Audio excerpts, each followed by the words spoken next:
ഞാൻ ഈ അടുത്താണ് ഈ നജസിലെ പാട്ട് കേൾക്കുന്നത്. അതൊരു ഹിന്ദി സോങ് ആണ്. അല്ല, മല്ലികെ ഹിന്ദിയല്ല, മല്ലികെ അത് കന്നഡ. കന്നഡയാണല്ലേ? അതെ, അതെ, ആ, കന്നഡ. അത് രസമാണ് കേട്ടോ. അത് നല്ല പാട്ടാ. അത് പാടാതെ വിടില്ല.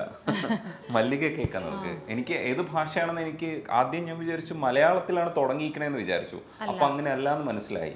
നജസ് സംവിധാനം ചെയ്തത് ശ്രീജിത്ത് ഒയിൽക്കാവിൽ എന്ന് പറഞ്ഞ ഒരു സുഹൃത്താണ്. ആ, ഈ ഗാനം പാടാൻ എന്നെ വിളിച്ചത് അതും എൻ്റെ വളരെ പഴയ സുഹൃത്താണ് സുനിൽ കുമാർ, PK സുനിൽകുമാർ.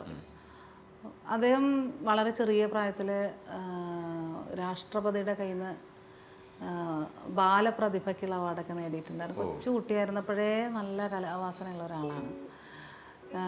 അദ്ദേഹം MBBS ചേർന്നിട്ട് അത് വേണ്ടാന്ന് വെച്ചിട്ട് തബലയിലേക്ക് പോയതാണ്. തബല പിന്നെ മൊത്തം ഓവറോൾ എല്ലാ ഇൻസ്ട്രുമെൻസും കൈകാര്യം ചെയ്യുന്ന ഒരു ലെവലിൽ ഒരു സംഗീത സംവിധാനം നിറയെ ചെയ്യുന്നുണ്ട്. അപ്പോൾ സുനിലാണ് എന്നെ ഇതിലേക്ക് വിളിച്ചത്. ഈ ഒരു ഗാനം മലയാള സിനിമയാണെങ്കിലും അതിൽ പാടുന്നൊരു കന്നഡ നാടോടി ഗാനാണ്.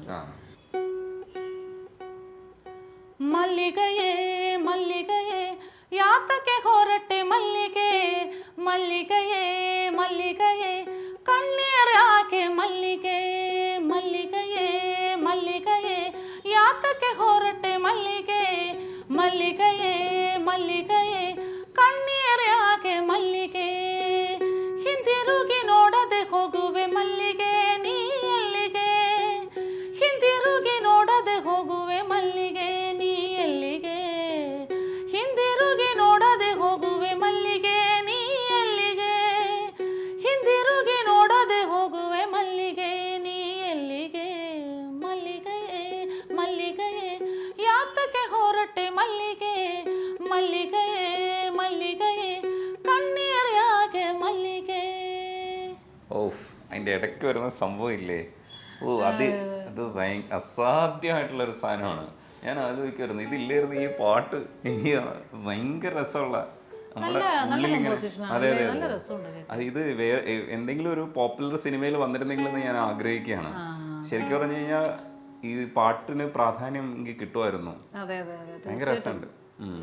അതാണ് വളരെ ലിമിറ്റഡ് ആയിട്ടൊക്കെ സിനിമ ചെയ്യുന്ന ആളുകൾക്ക് ഉണ്ടാകുന്ന, അപ്പോൾ വലിയ ഒരു മാസ് രീതിയിലാണ് ചെയ്യണമെന്ന് വെച്ചെങ്കിൽ അവർക്ക് വലിയ രീതിയിൽ എന്താ പറയുക പ്രശസ്തി ഉണ്ടാവും അല്ലേ. ഈ പൊതു സൗന്ദര്യ ബോധത്തിനകത്ത് ഈ കറുപ്പിന് ഇപ്പോഴും ഒരു പ്രോബ്ലം ഉണ്ട്. അപ്പോൾ സോ കോൾഡ് സ്പേസുകളിലൊക്കെ നമ്മൾ നോക്കിയാൽ, സിനിമ ഉൾപ്പെടെ നോക്കിക്കഴിഞ്ഞാൽ കറുപ്പിനെ ആക്സെപ്റ്റ് ചെയ്യണമെങ്കിൽ ഇപ്പോൾ മണിച്ചേട്ടനെയൊക്കെ പോലെയുള്ള ഒരു അക്സെപ്റ്റൻസ് കിട്ടിയാൽ ഓക്കെ. മണിച്ചേട്ടൻ ആദ്യ കാലഘട്ടത്തിൽ സുന്ദരനല്ലായിരുന്നു, പക്ഷെ പിൽക്കാലഘട്ടത്തിൽ അതീവ സൗന്ദര്യമായിട്ട് ആൾക്കാർ മനസ്സിലാക്കിയ ഒരു മനുഷ്യനാണ്. അതായത് ആളുകളുടെ കാഴ്ചപ്പാടെന്ന് പറയുന്നത് ഈ മനുഷ്യനോടുള്ള സ്നേഹം കൊണ്ട് മാറിയതാണ്. അപ്പോൾ പൊതുധാര ആദ്യം ഒരാളെ ഇപ്പോൾ അങ്ങനെ എടുക്കാൻ ഭയങ്കര പാടാണ്. എക്സ്ട്രാ ഓർഡിനറി ടാലൻസ് ഉണ്ടെങ്കിൽ മാത്രമാണ് മനസ്സിലേക്ക് എടുക്കുക. ഈ ഒരു പ്രോബ്ലം ഒരുപക്ഷെ ഫേസ് ചെയ്തിട്ടുണ്ടാവാം. അപ്പോൾ സ്റ്റേജുകളിൽ പലപ്പോഴും കാണുന്ന ഗായകർ, അത് നമ്മളിപ്പോൾ പാട്ട് പാടിയവർ എല്ലാവരും ഒരേ മുഖമുള്ളവരല്ല, പക്ഷെ സ്റ്റേജുകൾക്ക് ചില മുഖങ്ങളെ മാത്രമാണ് സപ്പോർട്ട് ചെയ്യാൻ താല്പര്യമുള്ളത്. ഇതൊക്കെ ഓൾറെഡി ഉള്ളതല്ലേ. ഇതിന് പിന്നെ റേസിസം എന്ന് പറയും, സാമൂഹികമായിട്ടുള്ള വേറെ തരത്തിൽ പറഞ്ഞാൽ ജാതീയത എന്ന് പറയും ഒക്കെ ഉണ്ട്. ഇപ്പോൾ ഒരു താഴെത്തട്ടിൽ നിന്ന് വരുന്ന ആളുകൾക്ക് എന്താ പറയുക, ഒരു കോക്കസിൻ്റെ ഉള്ളിലൊന്നും ഇടണ്ടാവില്ല. അല്ലെങ്കിലും ഇപ്പോൾ എനിക്കൊന്നും കോക്കസിൽ താല്പര്യമില്ലാത്ത ഒരാളായതുകൊണ്ട് ഞാനങ്ങ് മാറി നിന്നിട്ടാണുള്ളത്. എല്ലായ്പ്പോഴും ഒരു കോക്കസിലും പെടാറില്ല.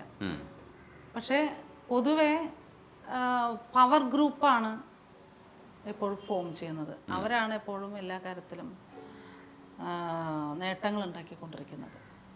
അതിൽ ജാതിയുണ്ട്, നിറമുണ്ട്, എല്ലാം ഉണ്ട്. ഈ നിറത്തിനെ ശരിക്കും ജാതിയുമായിട്ട് ചേർത്ത് തന്നെ വായിക്കണോ?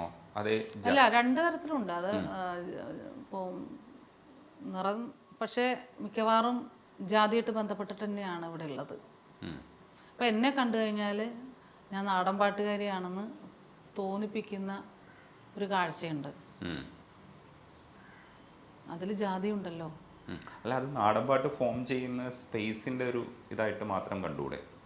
നാടൻ പാട്ട് ഉണ്ടാവുന്നത് എവിടെ നിന്നാണ് എന്നുള്ളത് അടിസ്ഥാന വർഗത്തിൻ്റെ ഉള്ളിൽ നിന്നാണ് അവരുടെ നാടൻപാട്ടിൻ്റെ ഉറവിടം തന്നെ എന്താ പറയുക, അരികുവൽക്കരിക്കപ്പെട്ട മനുഷ്യരുടെ അധ്വാനത്തിൻ്റെ ലഘൂകരണത്തിനും അവരുടെ വിഷമങ്ങൾ പറയുന്നതിനും ഒക്കെ വേണ്ടിയുള്ളൊരു ഉപാധിയായിട്ടാണ് നാടൻപാട്ട്, അല്ലെങ്കിൽ അതങ്ങനെയാണ് രൂപപ്പെട്ടിട്ടുള്ളത്. തീർച്ചയായിട്ടും ആ പാട്ടിൻ്റെ ചരിത്രം കിടക്കുന്ന അടിത്തട്ട് മനുഷ്യരിലാണല്ലോ. അത് ജാതിയുമായി ബന്ധപ്പെടുത്തി തന്നെ അത് ജാതി എപ്പോഴും വർക്കിംഗ് ആളുകളിലാണല്ലോ ഉള്ളത്. അധ്വാനിക്കുന്ന ജനവിഭാഗത്തിൻ്റെ ക്ലാസിഫിക്കേഷൻ. ഇപ്പം പൊയ്കയിലപ്പച്ചൻ ജാതി ഉപജാതി വ്യത്യാസമില്ലാതെ ഒരു PRD എന്ന് പറഞ്ഞിട്ടുള്ളൊരു ഒരു ആത്മീയ ഓർഗനൈസേഷൻ പോലെ ഉണ്ടാക്കിയില്ലേ. ഈ വിഭാഗങ്ങളെല്ലാം തന്നെ പാടത്തും പറമ്പിലും പണിയെടുത്ത് നടന്നിരുന്ന ആളുകളാണ്. അതിന് മുകളിലുള്ള ആളുകൾക്ക് വേർപ്പിൻ്റെ അസുഖമുള്ളതുകൊണ്ട് അവരൊന്നും പണിയെടുക്കാറില്ല. ഇന്ന് സീൻ മാറിയില്ലേ എന്നാണ്. എവിടെ സീൻ മാറിയേക്കണേ? ഇന്നിപ്പോൾ അങ്ങനെയാണെങ്കിൽ ഒരു കാര്യം ചെയ്യാം, അവിടുത്തെ തോട്ടിപ്പണികളിലൊക്കെ ഒരു ഷെയർ കിട്ടട്ടെ അവർക്ക്. നമ്മളൊക്കെ വലിയ അഴിമതിക്കാരല്ല, എല്ലാ തോട്ടിപ്പണികളും ഇവിടുത്തെ ദളിത് മനുഷ്യരെ കൊണ്ട് ചെയ്യിക്കുന്നത്. അതൊക്കെ ഒരു അഴിമതിയല്ലേ? ഇത് സവർണരെ കൊണ്ട് ചെയ്യിക്കട്ടെ. പൂജാതി കർമ്മങ്ങളൊക്കെ ഞങ്ങൾ ചെയ്തോളാം. ഇപ്പോഴും നമ്മൾ തന്നെ ഇത് ചെയ്യണത് എന്തിനാ? നമ്മുടെ ആളുകൾക്ക് മാത്രം ഇതൊക്കെ ചെയ്തുകൊണ്ടിരിക്കണത്. നമ്മളൊക്കെ വല്ല ജഡ്ജി ആവുക, അല്ലെങ്കിൽ സ്റ്റേറ്റ് സെക്രട്ടറിമാരാവുക, പൂണൂല് ധരിച്ചാൽ കിട്ടുന്ന എന്ത് സൗഭാഗ്യമാണോ അതൊക്കെ ഉണ്ടാക്കിയെടുക്കാൻ താല്പര്യമുണ്ട്. എന്തേ? കബീറിൻ്റെ ഒരു ദോഹയിലുണ്ട്, ഉപനയനങ്ങളിൽ ഈശ്വരനില്ലാന്ന്. എവിടെ തിരയുന്നു നീ എന്നെ, അരികിലായുണ്ടല്ലോ ഞാൻ. എവിടെ തിരയുന്നു നീ എന്നെ, അരികിലായി ഉണ്ടല്ലോ ഞാൻ നിന്റെ.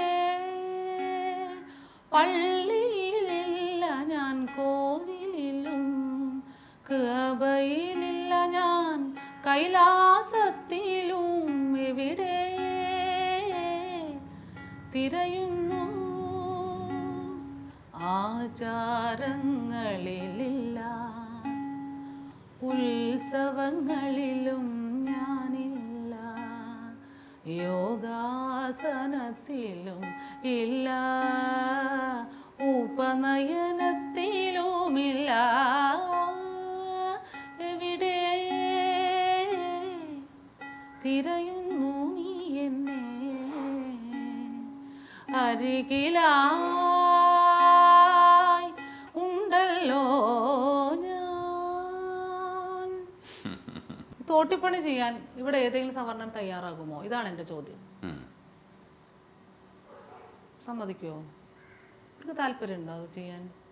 ഇവിടെ വൃത്തിയാക്കണമെന്ന പരിപാടി ജോലികളൊക്കെ ഇവിടുത്തെ അടിസ്ഥാന വർഗ്ഗങ്ങൾ ചെയ്യണം എന്നുള്ളത് അലിഖിത നിയമമായിട്ട് തുടരുന്നത് എന്താ? അത് ജാതിയല്ലേ? അത് ജാതിയല്ലേ? ആണോ? ജാതിയുടെ ഒരു അവസ്ഥയാണ്. അത് ജാതിയാണ്. അത് ജാതി, അതിന് ജാതി എന്നാ പറയാ.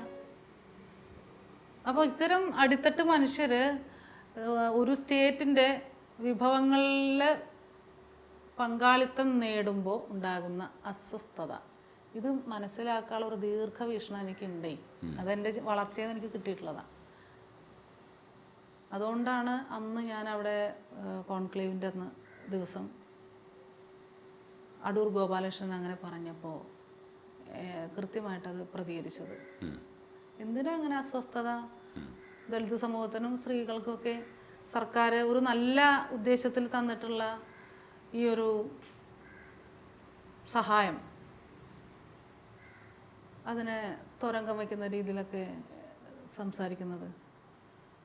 മുഖ്യമന്ത്രിയെ നേരിട്ട് കണ്ടിട്ട് മുൻപ് അദ്ദേഹം പല കാര്യങ്ങളും ബോധിപ്പിച്ചിരുന്നു എന്നാണ് പറഞ്ഞത്. അവിടെ നടക്കാത്ത കാര്യം പിന്നെ എന്തിനാ ഇത്രയും ജനങ്ങളുടെ മുമ്പിൽ? അതും അധികാര സ്ഥിരാകേന്ദ്രമാണ്. നമ്മളൊക്കെ നമ്മുടെ വിവേകമനുസരിച്ച് ബുദ്ധി ഉപയോഗിച്ചിട്ട് ഒരാളെ മനസ്സിലാക്കി അവർക്ക് വോട്ട് ചെയ്യുകയും ചെയ്ത് അവർ എത്തുന്ന സ്ഥലം എന്ന് പറയുന്നത് നിയമസഭയാണ്. ആ അധികാര സ്ഥിരാകേന്ദ്രത്തിൽ നിന്നുകൊണ്ട് ഇങ്ങനെ ഒരു വിഭാഗം മനുഷ്യരെ, പ്രത്യേകിച്ച് അത് ദളിതും സ്ത്രീകളുമാണ്. അതുകൊണ്ടാണ് ഞാനത് പറഞ്ഞത്. ഈ